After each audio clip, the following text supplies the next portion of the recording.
Yaakov really on Shabbos morning. Yeah, he said he's done he's done fighting.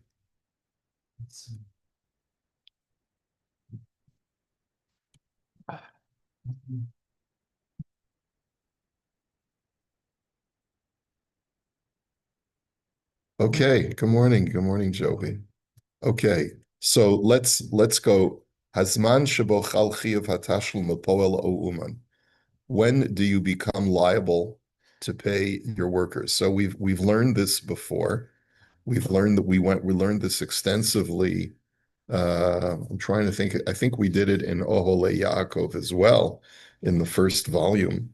Uh, but we also certainly saw this in Rav Shraga's Sefer. And we've seen it in the Imre Yaakov also. So we've seen it in a number of places as well. When do you become liable to pay your worker? By the end of the day. By the end of the day. If he does work for you and the work is finished, you have to pay him by the end of the day. But it's only if the work is finished. If he's a day laborer, if let's say you hire him to do a job for you and it's a multi-day job, you become liable to pay him that day that the job is completed by the end of that day. Okay, so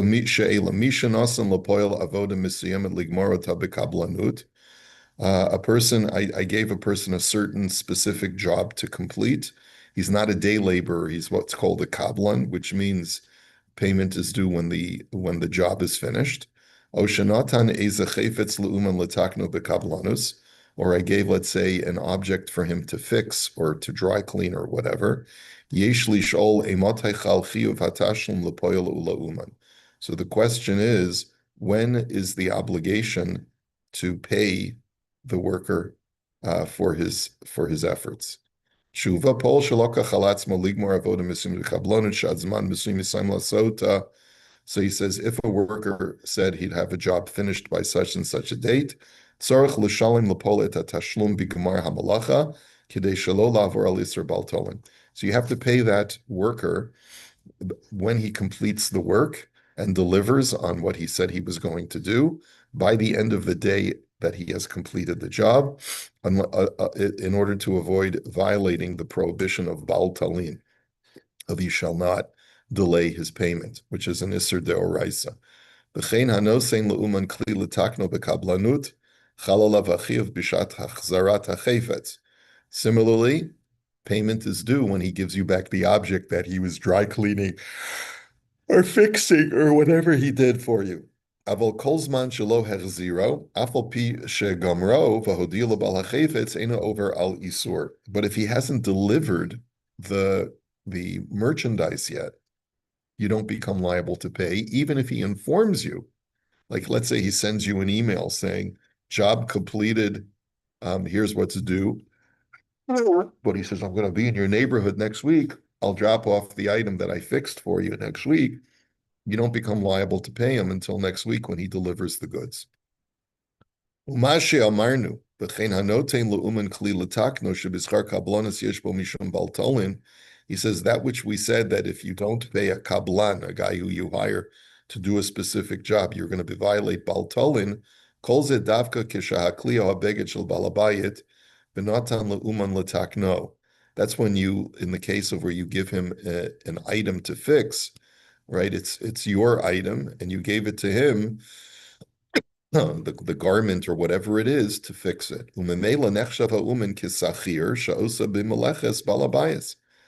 the worker is considered to be under your employ during that time.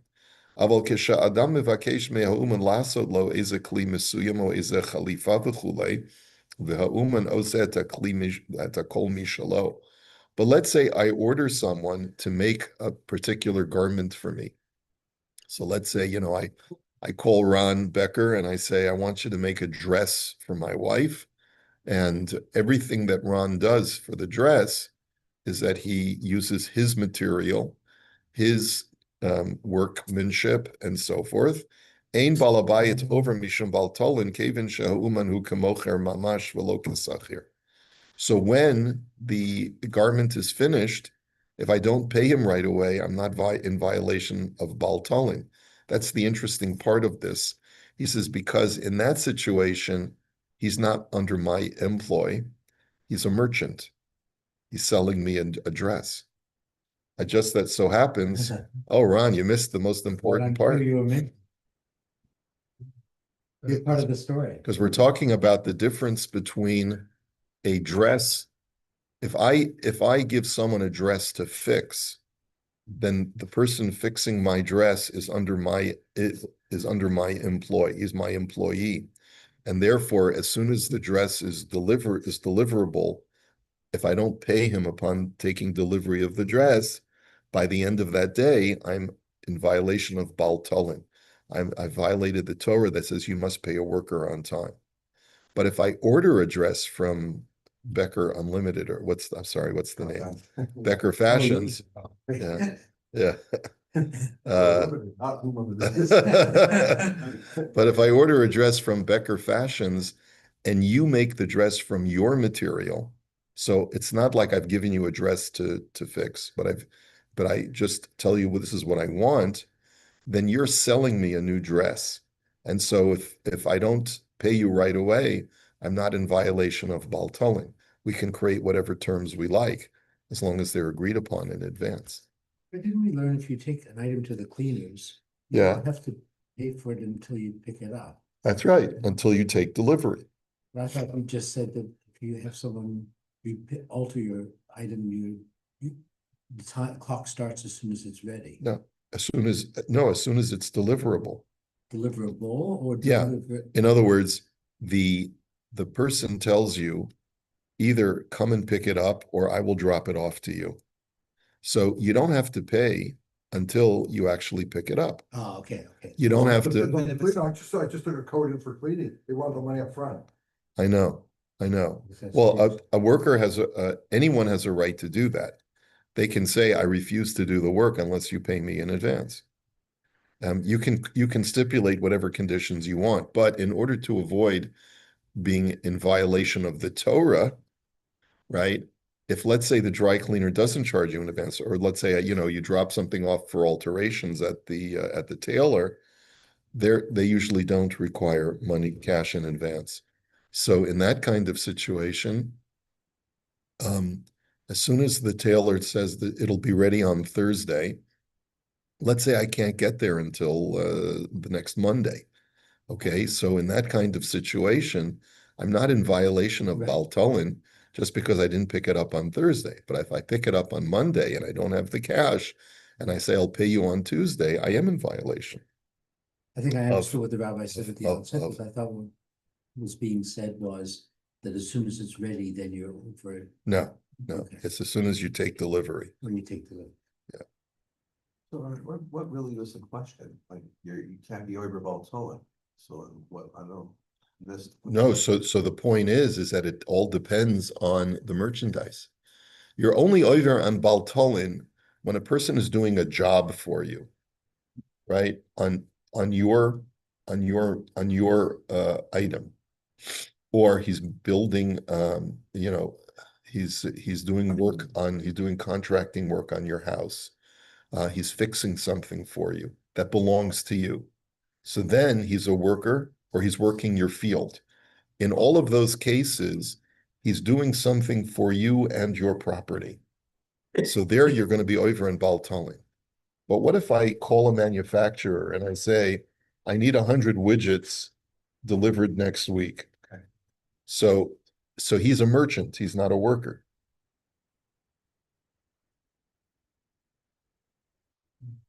Okay. Din poil katan.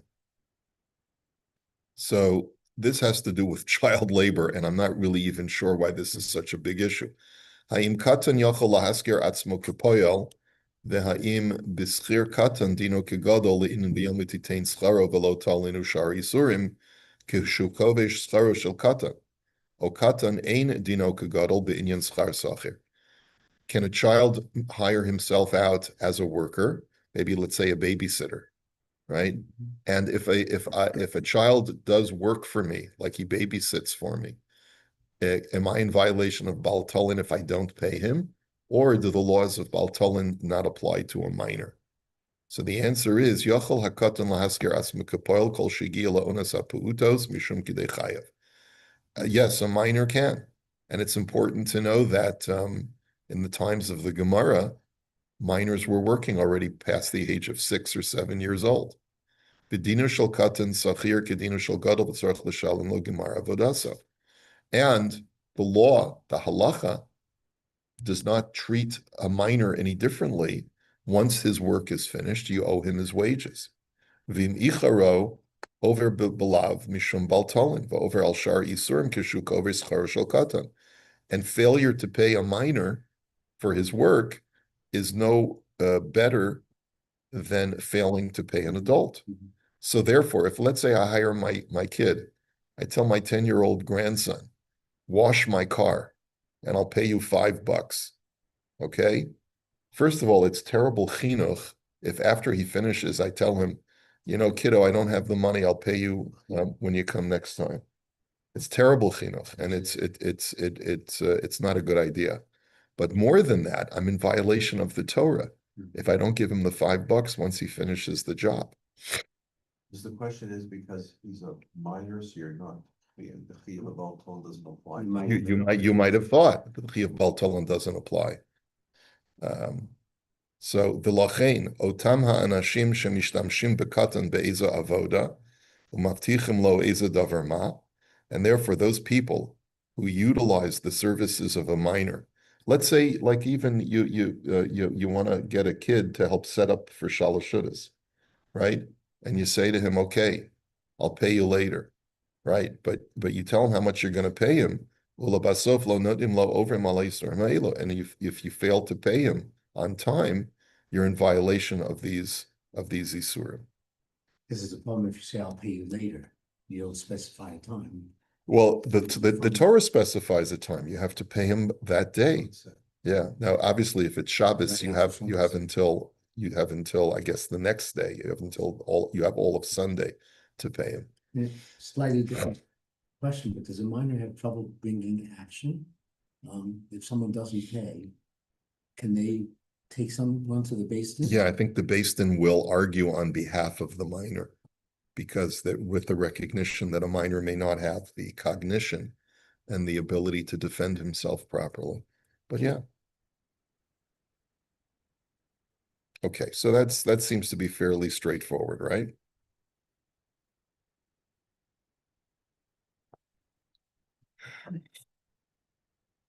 Okay, next.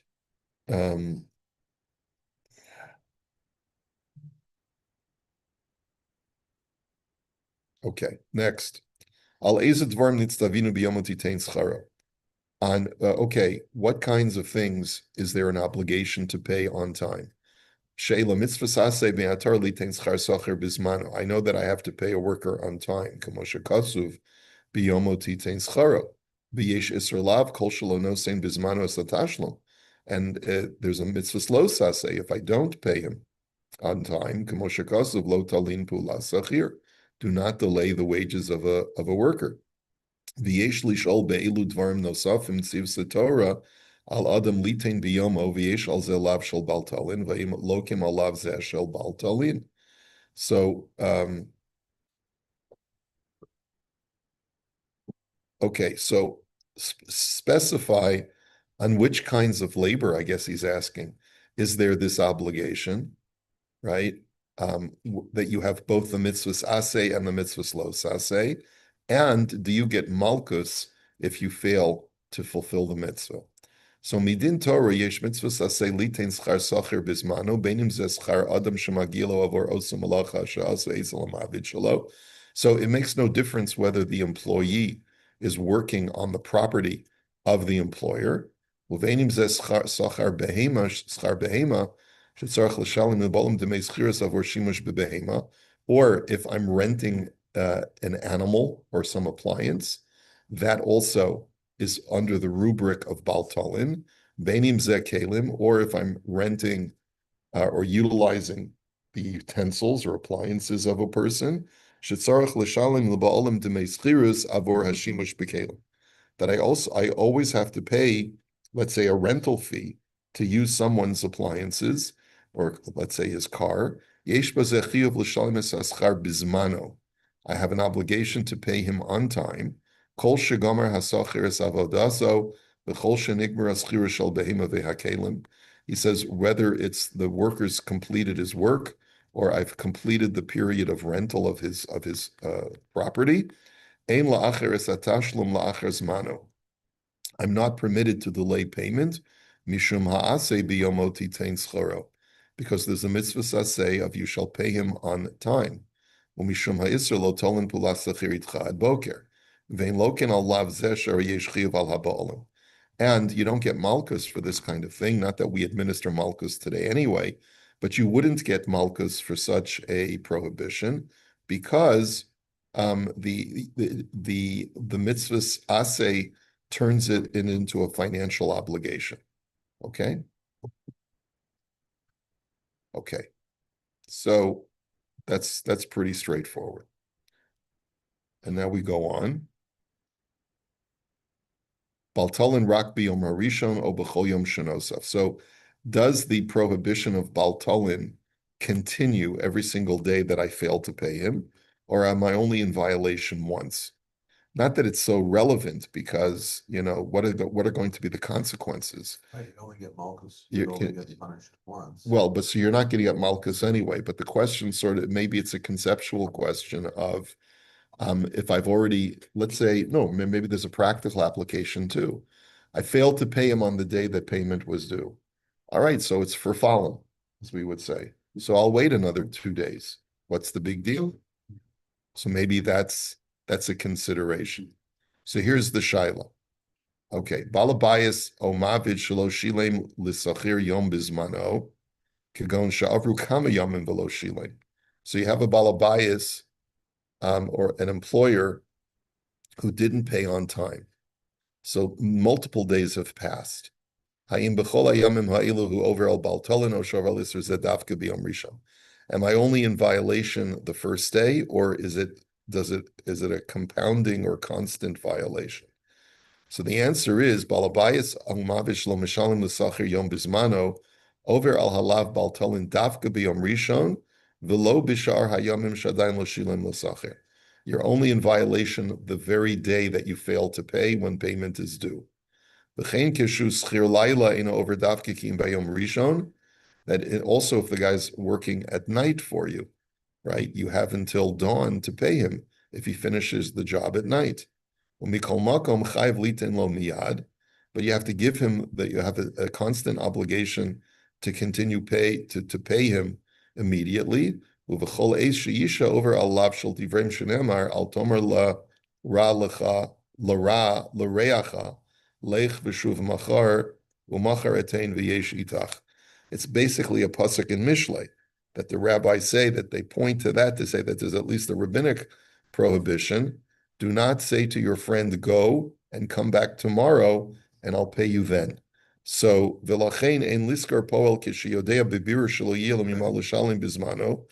says, and therefore it is prohibited to hire a worker to do a job for you when you know you won't be able to pay him on time. Because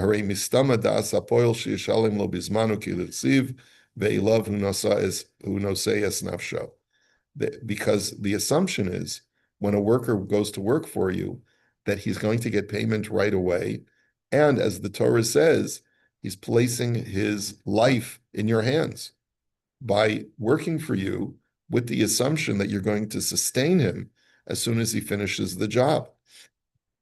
So therefore, if you know that you're not going to have the money and you don't say anything, you're in violation. Would you be over from that time that you know that you don't have the money and you're hiring them? Yeah. Unless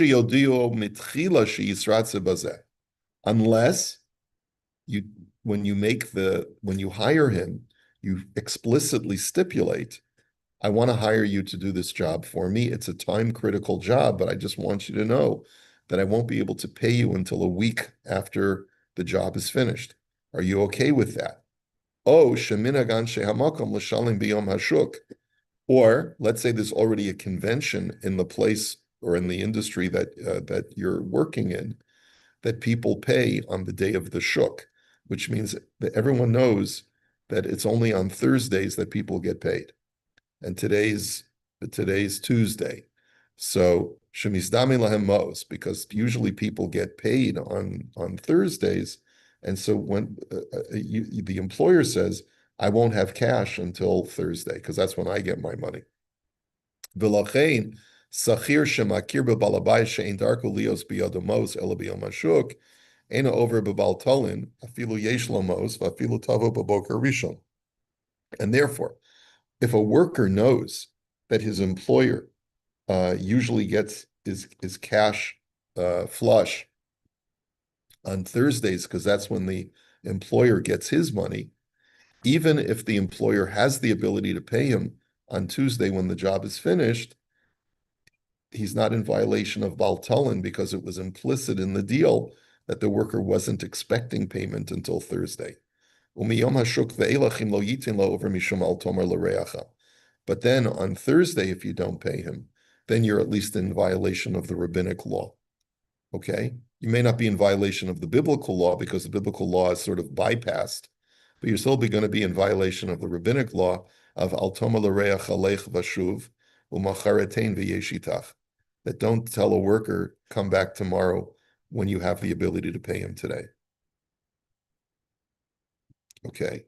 Now, tashlum l'schir yom b'meshach halayla.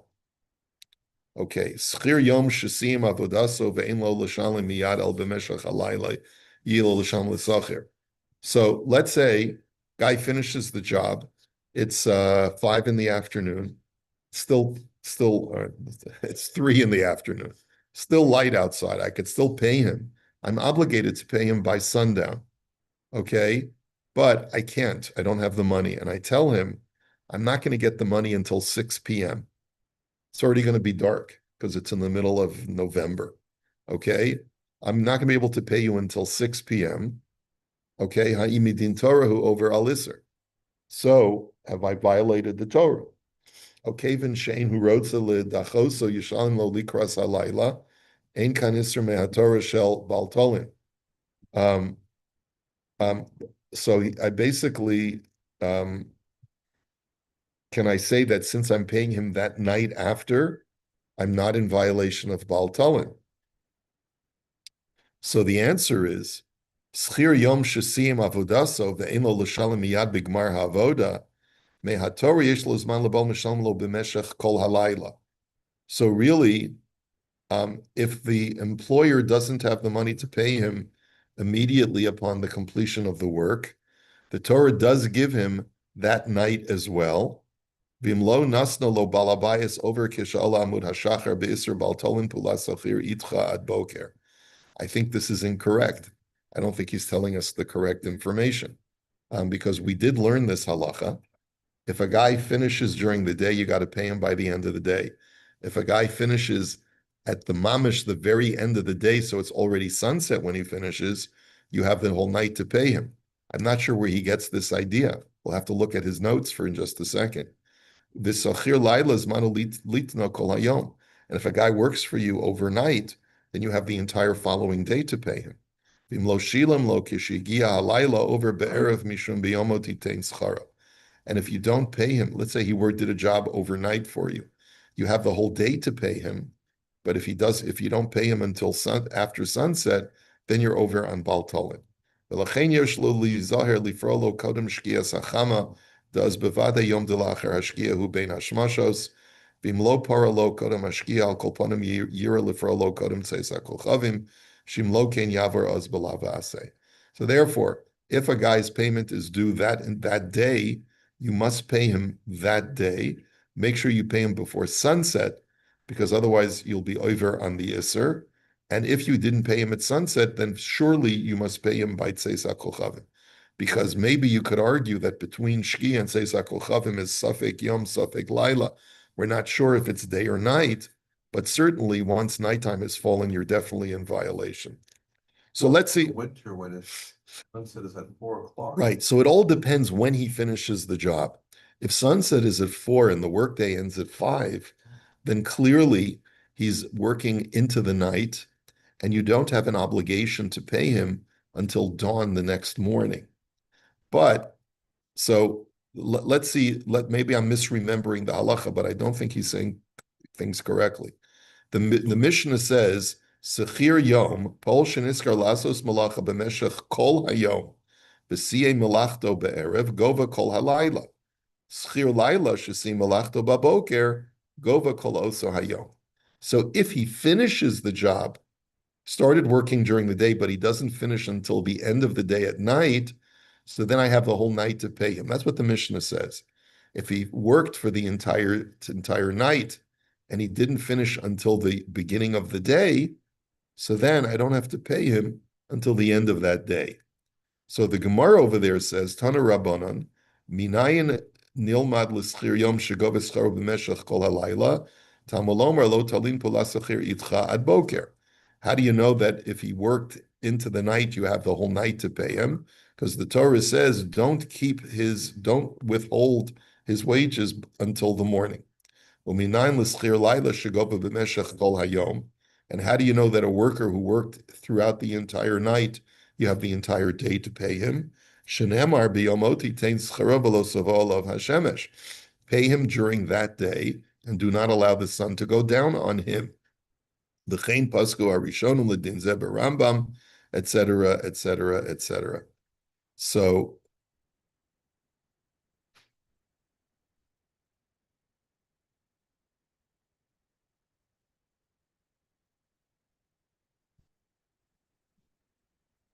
George, don't we run into this issue a little bit with Mariola's daughters?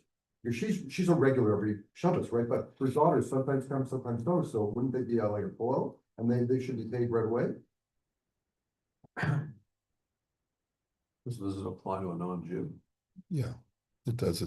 I'm pretty sure it applies to a non-Jew as well. So I guess we use that, if someone works for you on Shabbos, you can't pay them Shabbos, obviously. You're right. You can't pay them on Shabbos. You look at it as like during the week, like they work for you the whole week, and you're paying them at one specific time. So Something that's only for a Jew. That's only for Yeah.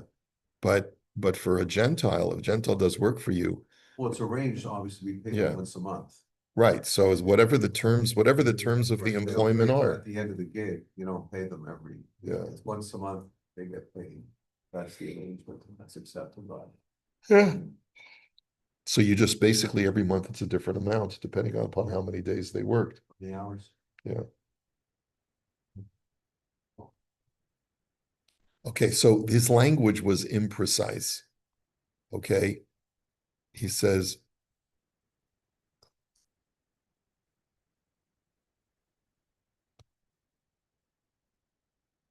so really the way you have to explain it,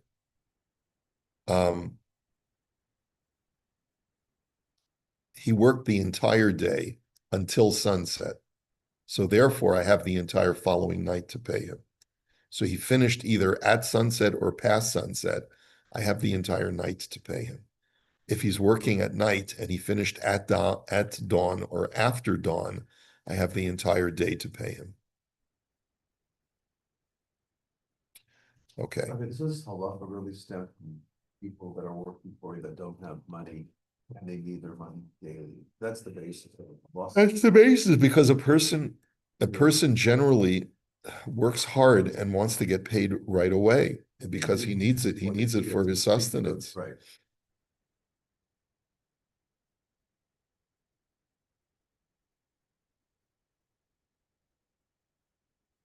He quotes the Sefer Avas Chesed. What was that? That's the Chafetz Chaim. Okay.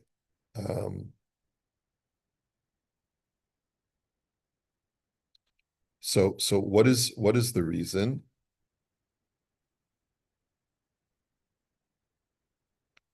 He says, Hachinuch kasav b'mitzvah tavkuf peches tam acher. He writes that there's another reason. Kevin shapol yochol lirov b'meshach yom echad, bator dibra af b'poil ani. Because a person could starve if he doesn't get paid, doesn't have money to be able to buy food.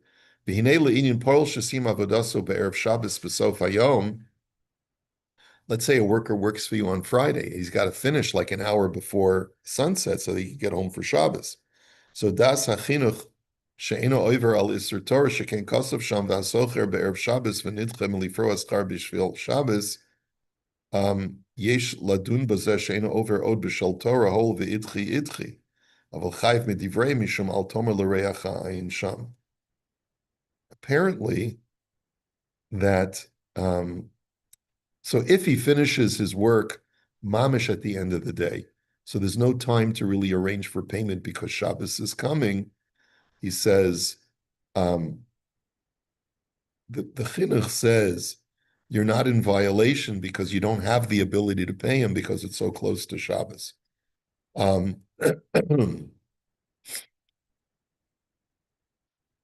So one could argue, well, shouldn't I pay him on Shabbos anyway? Because it's only an Isser D'Rabbanan to handle money and to pay a worker for his labor on Shabbos, and there's an Isser D'Oraisa. And the person has to accept the money, so it's on them too. Yeah, right. I didn't put a comment to that. Yeah, but on Shabbos, he's not gonna need the money. Right. Right, That's a big deal. right. So, Or-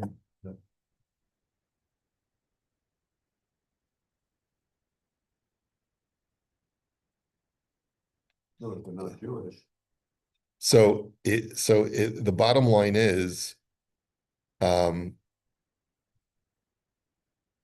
he says, "Afal gav she'isur l'shalim b'Shabbos enu ela midrabanan," even though the prohibition of paying with money is only rabbinic law, ubifradim nosein mashkon, and certainly that would also be true if you don't give him actual cash, but you give him something that's cash equivalent. Mikol makom lo gara me'in lo o yomo deshuka hamavuar b'shas she'ena over ad uz. He says, we also know that you're not in violation of failure to pay if you don't have the money. And on Shabbos, you don't have the money because you don't handle money. So therefore, you're not in violation. Similarly here, right? And it's also implicit in the work contract that if I'm hiring a Jew to work for me on Friday and he doesn't finish until just moments before Shabbos, there's no expectation for him to get paid on Shabbos itself. Oh, I'm sorry. Okay. Have a good day, everybody.